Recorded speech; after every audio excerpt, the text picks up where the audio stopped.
The marathon, one of the world's oldest and most recognizable running events.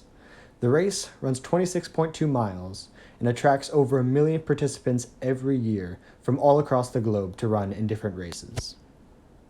So where did the marathon first come about? It appeared in the Olympics in the 1800s, but truly its origins are much older than that.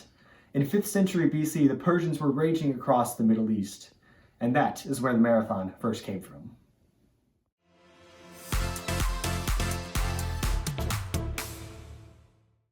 Fifth century BC.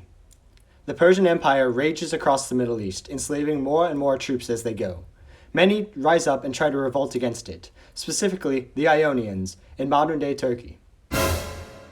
King Darius of Persia puts down the revolt swiftly, but when he discovers that Athenians supplied the Ionians with ships, he turns his sights east.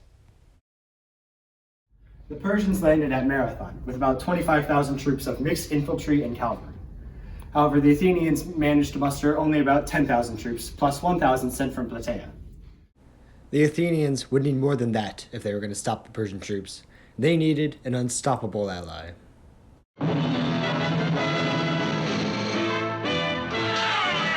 Nothing like this has ever been seen before. From India to Ethiopia, from the Caucasus to the Arabian desert they came, a sea of men without a shore, and against it stood the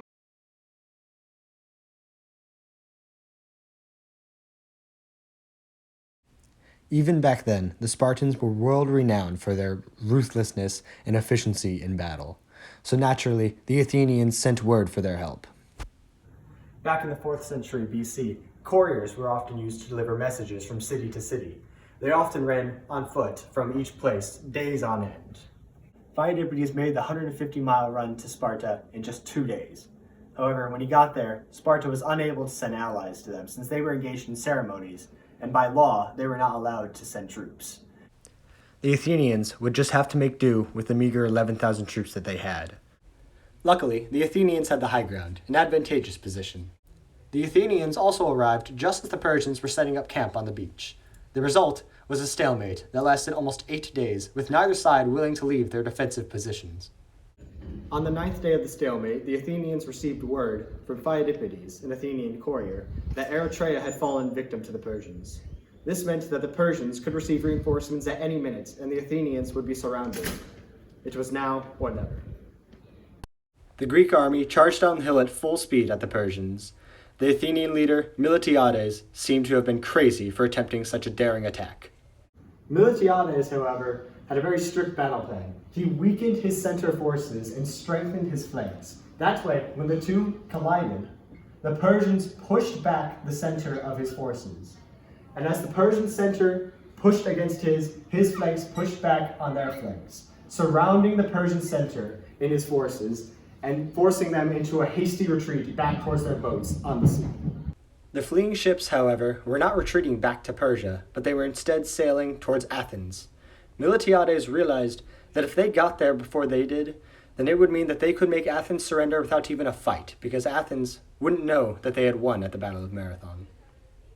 They had to get word to Athens as soon as possible. Pheidippides, the same courier who had just ran from Athens to Sparta and back a few days earlier, was chosen for the task. He ran the 26 miles from the Bay of Marathon all the way back to Athens to give word of victory.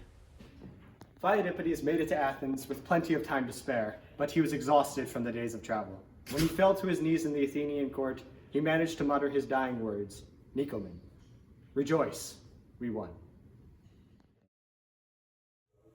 The victory at Marathon was a major one. Not only did it convince Sparta to send the Athenians troops, but it also stopped the Persian forces from advancing farther into Europe. And who knows how far they would have gone if they hadn't been stopped at Marathon. But how much of the story was actually true? How can we discern myth from reality in a story that's over 2,000 years old? Most of Pheidippides' story is actually supported by historical records. However, the only part that seems added on is a poem by Robert Browning, a British poet. Browning seems to have invented the part of the story where Pheidippides ran from Marathon to Athens to deliver his dying message. Whether it be myth or reality, this story truly is awe-inspiring. A story of a courier running like his life depended on it, delivering a fatal message to the Athenians to warn them of the coming Persians. Maybe it's a lesson to us all, that we have to mix in a little myth with our reality to inspire others to victory.